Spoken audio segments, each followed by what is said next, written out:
महिला आरक्षण बिल नहीं है, ये 2024 के चुनाव से पहले महिला बेवकूफ बनाओ बिल है कि 2024 के चुनाव में महिलाओं को आरक्षण नहीं मिलने वाला है। ये बिल जब पास होगा उसके बाद जो पहली जनगणना होगी उसके आधार पर डीलिमिटेशन होगी और उस डीलिमिटेशन के आधार पर महिलाओं को आरक्षण दिया जाएगा। रात को मीडिया के माध्यम से खबर मिली कि देश की संसद के सामने महिला आरक्षण बिल आने वाला है, कि कैबिनेट ने उसको पास कर दिया है और देश की संसद में, देश की विधानसभाओं में महिलाओं को 1/3 आरक्षण मिलेगा। आम आदमी पार्टी ने इस बिल का स्वागत किया। आम आदमी पार्टी ने कहा कि हम संसद में भी, विधानसभाओं में भी महिलाओं के आरक्षण का समर्थन करते हैं, लेकिन जब तक बिल हमारे हाथ में नहीं आता, जब तक हम बिल को स्टडी नहीं करते, जब तक हम इस बिल के प्रावधानों को नहीं देखते, तब तक हम इस पर टिप्पणी नहीं कर सकते हैं।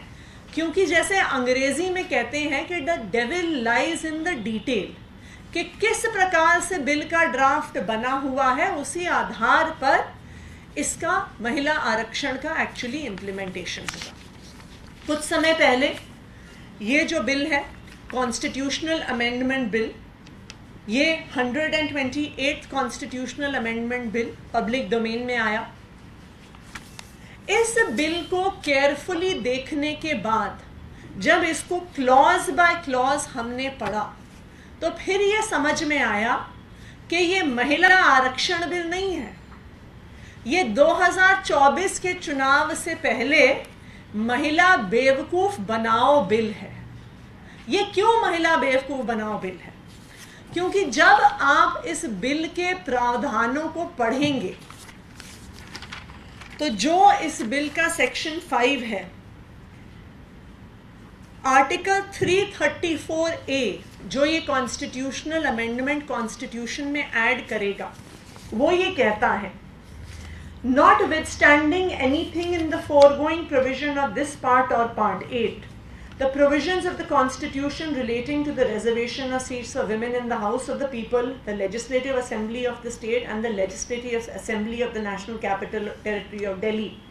और अब इसका अगला हिस्सा ध्यान से सुनिए, shall come into effect after an exercise of delimitation is undertaken for this purpose after the relevant figures for the first census taken after the commencement of the Constitution Amendment Act 2023 have been published. इसका क्या मतलब हुआ? इसका ये मतलब हुआ कि 2024 के चुनाव में महिलाओं को आरक्षण नहीं मिलने वाला है। ये बिल जब पास होगा उसके बाद जो पहली जनगणना होगी उसके आधार पर डीलिमिटेशन होगी और उस डीलिमिटेशन के आधार पर महिलाओं को आरक्षण दिया जाएगा। टाइम पीरियड के अर्थ में इसका क्या मतलब है?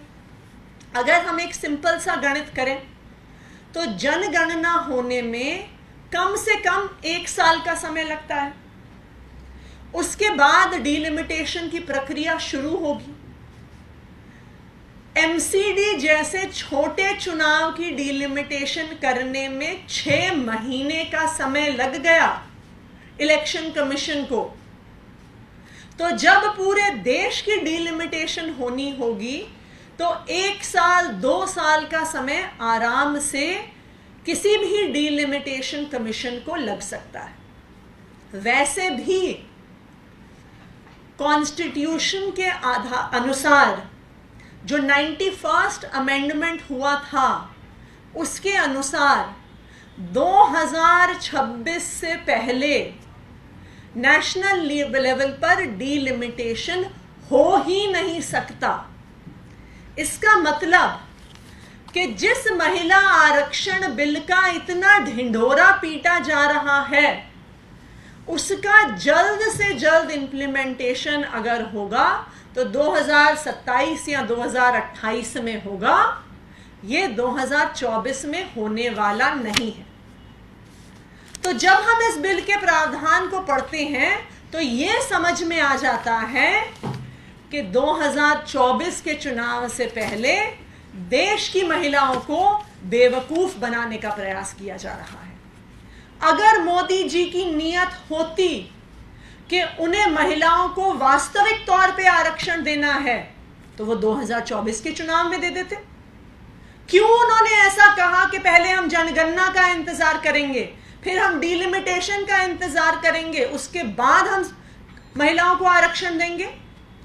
वो आज जितनी सीटें हैं, जो अभी 543 सीट्स हैं, उसमें 1/3 आरक्षण क्यों नहीं दे सकते हैं? ये सिर्फ और सिर्फ तरीका है महिलाओं को बेवकूफ बनाने का। इसलिए इस बिल का नाम होना चाहिए महिला बेवकूफ बनाओ बिल। और ये बहुत ऑब्वियस सी बात है, भारतीय जनता पार्टी को, प्रधानमंत्री नरेंद्र मोदी जी को महिलाओं की वेलबींग में कोई इंटरेस्ट नहीं है। भारतीय जनता पार्टी वही बृजभूषण की पार्टी है। भारतीय जनता पार्टी महिला विरोधी पार्टी है। लेकिन क्योंकि अब लोकसभा का चुनाव आ रहा है और इनको वोट मांगने जाना है, इसलिए महिलाओं को बेवकूफ बनाने का प्रयास किया जा रहा है। हमारी भारतीय जनता पार्टी से, प्रधानमंत्री नरेंद्र मोदी जी से ये मांग है कि ये जो बिल संसद में पेश किया जा रहा है, इस बिल में संशोधन किया जाए, डिलिमिटेशन का, सेंसस का इंतजार ना किया जाए। और आम आदमी पार्टी ये मांग करती है कि महिलाओं का आरक्षण 2024 के ही चुनाव से किया जाए। धन्यवाद।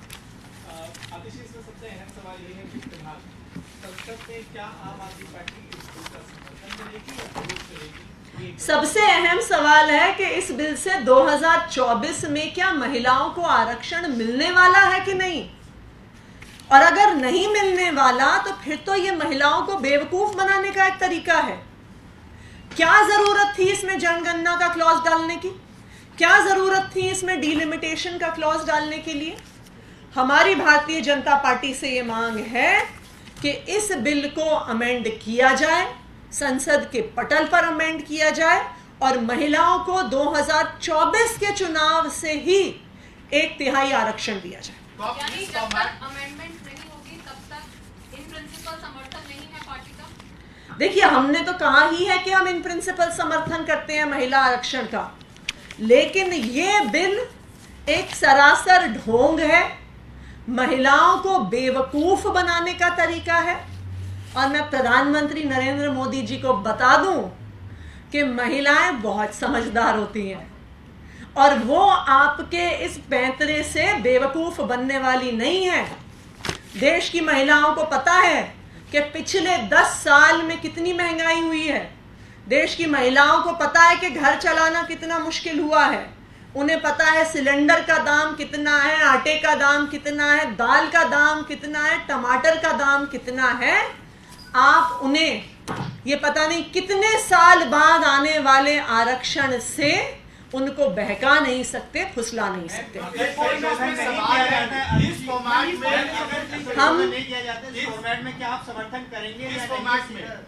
हम भारतीय जनता पार्टी से ये मांग करेंगे कि इस बिल को संशोधित किया जाए।